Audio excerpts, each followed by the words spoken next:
بسم الله الرحمن الرحيم الحمد لله رب العالمين الصلاة والسلام على رسوله الأمين وعلى آله وصحبه أجمعين أما بعد പ്രിയപ്പെട്ട മുഅ്മിനീങ്ങളെ, സഹോദരി സഹോദരിമാരെ, അസ്സലാമു അലൈക്കും വറഹ്മത്തുള്ളാഹി വബറകാതുഹു. ഇന്നത്തെ വീഡിയോയിൽ നോമ്പുകാർക്ക് ഹലാലാവുന്ന കാര്യങ്ങളാണ് നമ്മൾ പറയുന്നത്. ഒരു നോമ്പുകാരൻ വെള്ളത്തിലിറങ്ങി മുങ്ങി കുളിച്ചാൽ നോമ്പ് കുഴപ്പമില്ല, ഒരു കാര്യം അതാണ്. പക്ഷേ അപ്പോൾ ചുവട്ടിലൂടെ വെള്ളം കിടക്കുന്നത് സൂക്ഷിക്കുന്നത് നല്ലൊരു കാര്യമാണ്. ചുവടിൻ്റെ അവിടെ പൊത്തിപ്പിടിക്കുക, ഓരോ വിരലുകൊണ്ട് രണ്ട് ചുവടും, അതൊരു നല്ലൊരു കാര്യമാണ്. പിന്നെ രണ്ടാമത്തെ ഒരു കാര്യം സ്വർമ്മ ഇടാം, കുഴപ്പമില്ല. മൂന്നാമതായിട്ട് ഇഞ്ചക്ഷൻ ചെയ്യുക. സൂക്കട് പിടിച്ചാൽ ഇഞ്ചക്ഷൻ ചെയ്യാം. ഇഞ്ചക്ഷനിലെ ഭക്ഷണത്തിന് പകരം കൊടുക്കുന്ന ട്രിപ്പുണ്ട്, അത് മോശമാണെന്നാണ് പണ്ഡിതന്മാർ പറയുന്നത്. അത് ഭക്ഷണം കഴിക്കുന്ന പോലെയാണത്, വിശപ്പ് മാറും ഒക്കെ ചെയ്യും അത് ചെയ്താൽ. അപ്പം അത് ചെയ്യാതിരിക്കലാണ് ഉത്തമം എന്നാണ് ചില പണ്ഡിതന്മാർ പറയുന്നത്.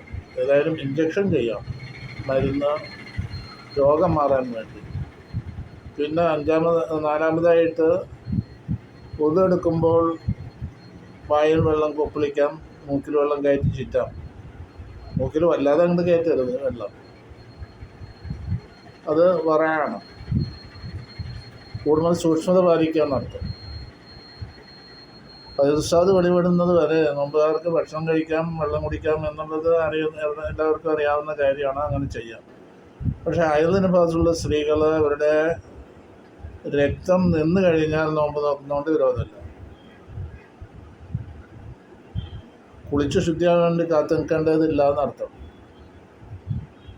സുബഹി നിസ്കരിക്കാൻ വേണ്ടിയിട്ട് കുളിക്കണം, കുളിച്ച് ശുദ്ധിയാവണം.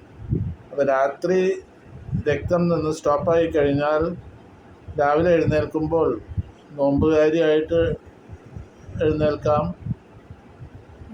സുബഹി നിസ്കരിക്കാൻ വേണ്ടിയിട്ട് കുളിച്ച് വൃത്തിയാവാം വേണം. അപ്പോൾ ഇത് ഹറാമുള്ള കാര്യമല്ല. രക്തം നിന്ന് കഴിഞ്ഞാലാണ് ഈ പറഞ്ഞത്. രക്തമുള്ളപ്പോൾ നോമ്പ് നോക്കൽ ഹറാമ് തന്നെ.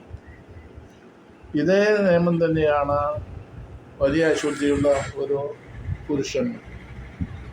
വലിയ അശുദ്ധിയുടെ കാരണങ്ങൾ അറിയാം. ആ കാരണങ്ങൾ ഏതെങ്കിലും ഒന്നും ഉണ്ടായാൽ അവൻ കുളിച്ച് ശുദ്ധിയാവണം. പക്ഷേ വലിയ അശുദ്ധിയുള്ള ഒരാൾ കുളിച്ച് ശുദ്ധിയാവാതെ തന്നെ നോമ്പെടുക്കാം. ഈ ഹൈദകാരിയെ പോലെ തന്നെ കുളിച്ച് ശുദ്ധിയാവുന്ന പിന്നെ നിസ്കരിക്കാൻ വേണ്ടിയിട്ട്, സുബഹി നിസ്കരിക്കാൻ വേണ്ടി. പിന്നെ എത്തിക്കാഫിരിക്കൽ സുന്നത്താണ്. റമദാനിക്ക് ഒരു പ്രധാനപ്പെട്ട ഒരു അമലാണ് എത്തിക്കാഫിരിക്കുക. പള്ളിയിൽ താമസിക്കുക എന്നാണ് എത്തിക്കാഫിരിക്കുക എന്ന് പറഞ്ഞാൽ. നിയ്യത്തോടു കൂടി പള്ളിയിൽ താമസിക്കുക. നവൈത്തുൽ എത്തിക്കാഫ് ഫി ഹാദൽ മസ്ജിദ് ലില്ലാഹി തആല എന്ന് നിയ്യത്ത് ചെയ്ത് പള്ളിയിൽ താമസിക്കുക. അല്പസമയങ്ങളിൽ താമസിക്കുക, ഒരു ദിവസമോ 2 ദിവസമോ എത്രയാണെങ്കിലും ദിവസങ്ങൾ താമസിക്കാം പള്ളിയിൽ. പക്ഷെ ഇപ്പോൾ പള്ളിയിൽ താമസിക്കണമെന്നുണ്ടെങ്കിൽ പഴയ കാലത്തെ മാതിരിയല്ല, പലരുടെയും സമ്മതം വാങ്ങേണ്ടി വരും. പള്ളിയിൽ താമസിക്കുന്നതിനെ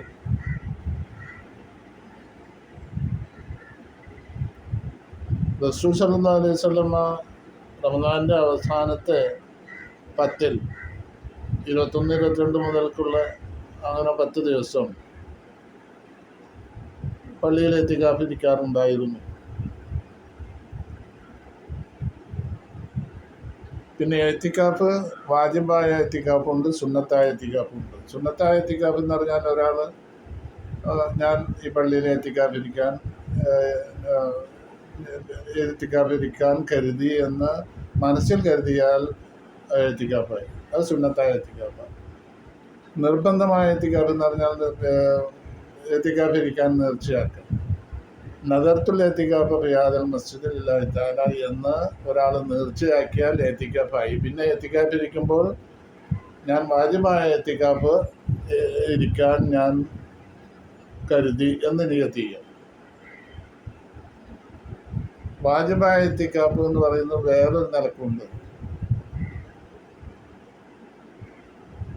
ഇൻഷഫല്ലാഹു മരീദി ആയത്തക്കിഫു എന്നൊരാൾ നിയത്ത് ചെയ്യുക. ഇൻഷഫല്ലാഹു മരീദി ആയത്തക്കിഫു.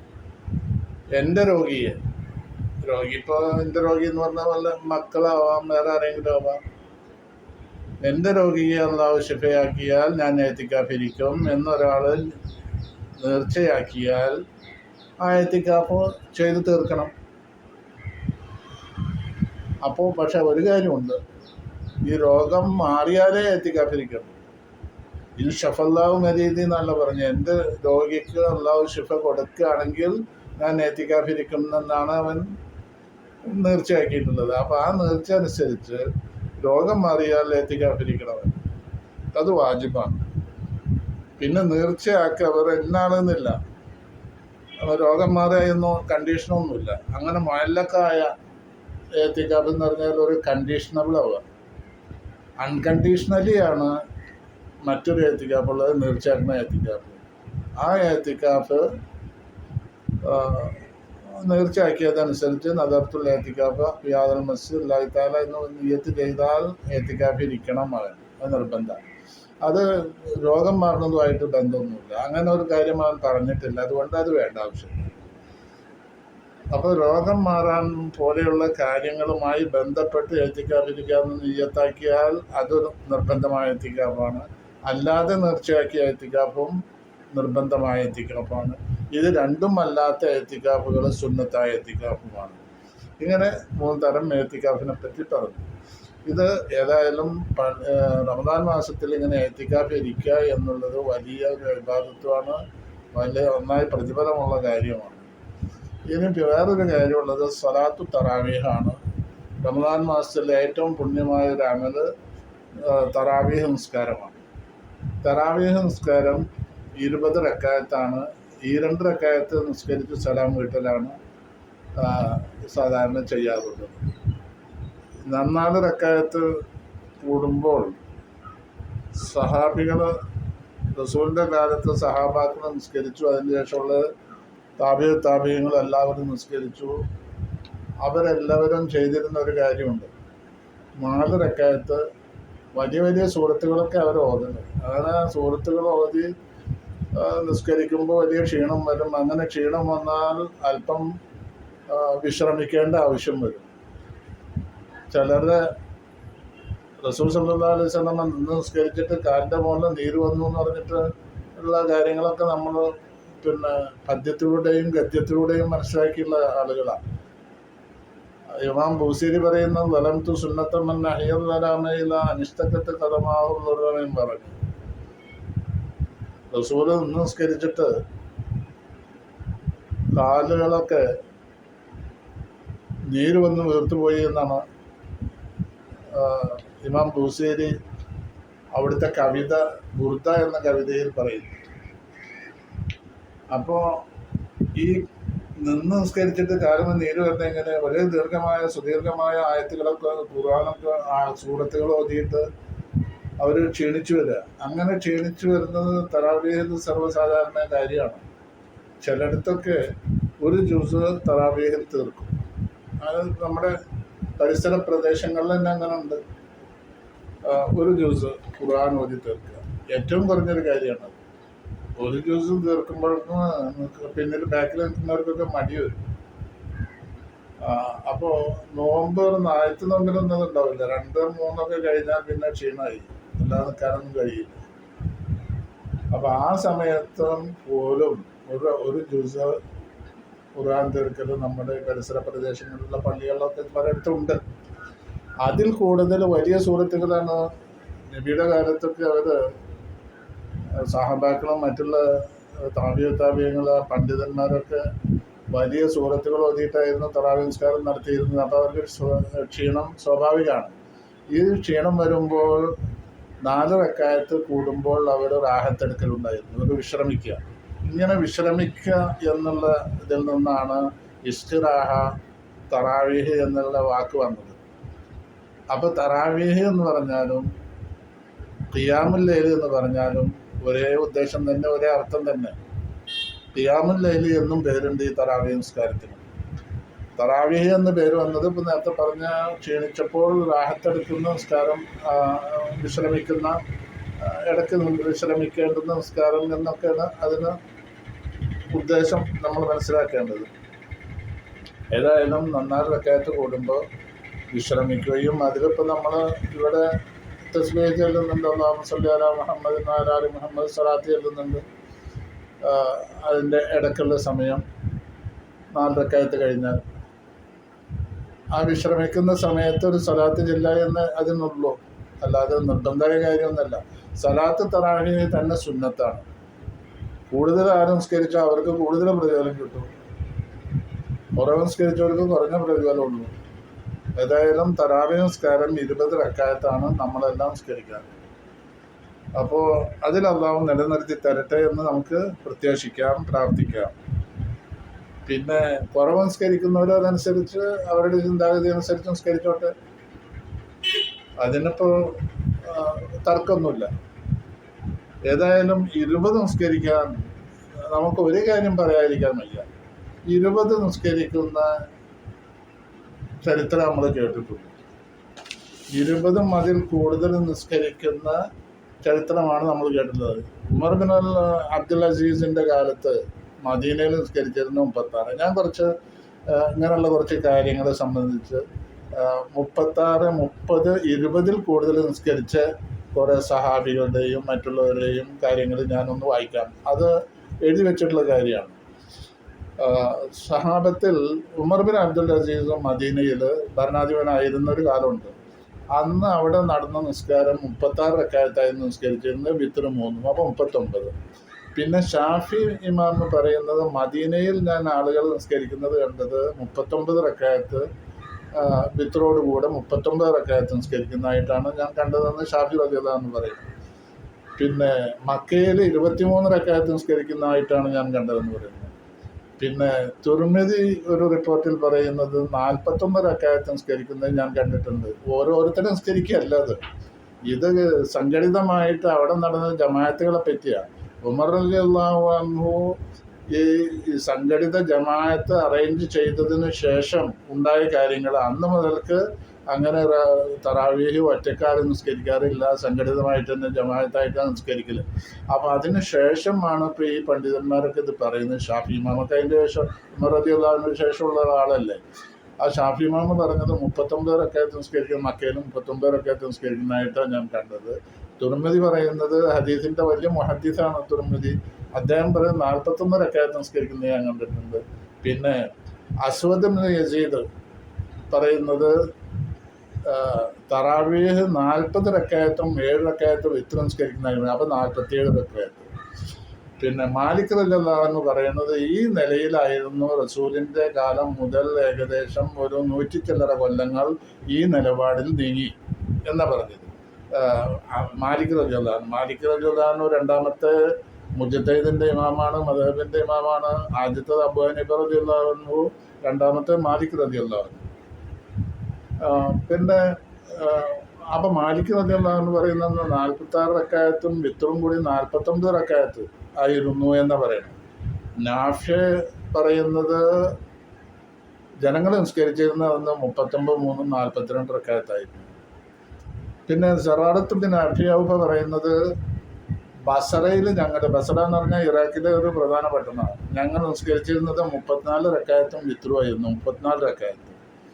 അപ്പം ഇങ്ങനെയുള്ള കുറച്ച് കാര്യങ്ങളൊക്കെ പറഞ്ഞു. ഇതിൽ എവിടെ 20 റക്അത്ത് എന്ന് പറഞ്ഞിട്ടില്ല, അതിൽ കൂടുതലല്ല, കുറവൊന്നുമില്ല.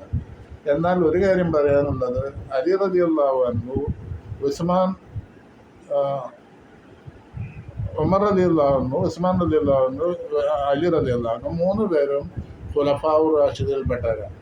പിന്നെ വേറൊരാളുള്ളത് അബൂബക്കർ സിദ്ദീഖ് റളിയല്ലാഹു അൻഹു. അബൂബക്കർ സിദ്ദീഖ് റളിയല്ലാഹു അൻഹുവിൻ്റെ കാലം കഴിഞ്ഞു ഉമർ റളിയല്ലാഹു, ഉസ്മാൻ റളിയല്ലാഹു അൻഹു, അലി റളിയല്ലാഹു അൻഹു ഇവരെല്ലാവരും നിസ്കരിച്ചത് 20 റക്അത്തായിരുന്നു എന്ന് ഹനഫിയിലും ഹംബലി മദ്ഹബിലുമുള്ള ഭൂരിപക്ഷം ഫുഖഹാക്കളും പറയുന്നത് ഇങ്ങനെയാണ്.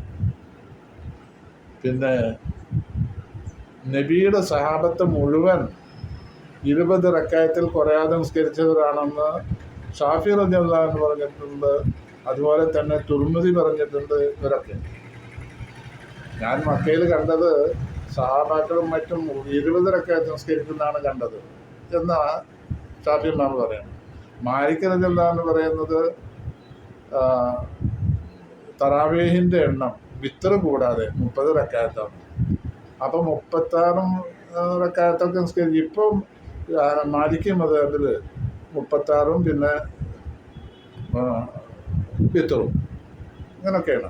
അപ്പോൾ റസൂലിൻ്റെ കാലത്ത് അതിൻ്റെ ശേഷമുള്ള നൂറ്റാണ്ടുകൾ ഇതൊക്കെ വളരെ ഈ ഖിയാമുൽ ലൈൽ എന്ന് പറയുന്ന ഈ തറാവീഹ് നിസ്കാരം വളരെ പ്രാധാന്യമുള്ളതായിരുന്നു, പ്രാധാന്യം കൊടുത്തിരുന്നു, റക്അത്തുകൾ കൂടുതൽ നിസ്കരിച്ചിരുന്നു, വലിയ സുദീർഘമായ ആയത്തുകൾ ഓതിയിരുന്നു, സൂറത്തുകൾ ഓതിയിരുന്നു. അതിൽ അങ്ങനെ അവർ വല്ലാതെ വിഷമിച്ചിട്ടായിരുന്നു നിസ്കരിച്ചിരുന്നത്. കാരണം കാലിൻ്റെ മുകളിൽ നീര് വന്നു എന്നൊക്കെ റസൂലിനെ പറ്റി പറയുന്നത് നമ്മൾ കേട്ട് കഴിഞ്ഞു.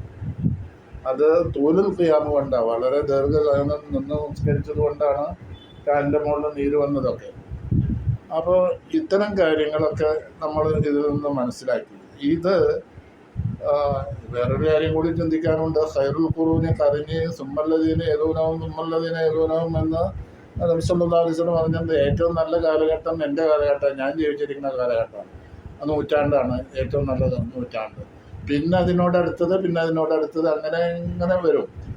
അങ്ങനെ ഒരു പരിധിവരെ നല്ലതായിട്ട് വരണുള്ളൂ. അല്ലാതെ 14-ാം നൂറ്റാണ്ടിനെ പറ്റിയൊന്നും റസൂല് അങ്ങനെ നല്ലതാണെന്ന് പറഞ്ഞിട്ടൊന്നുമില്ല. അത് ഈ രീതിയിലില്ല.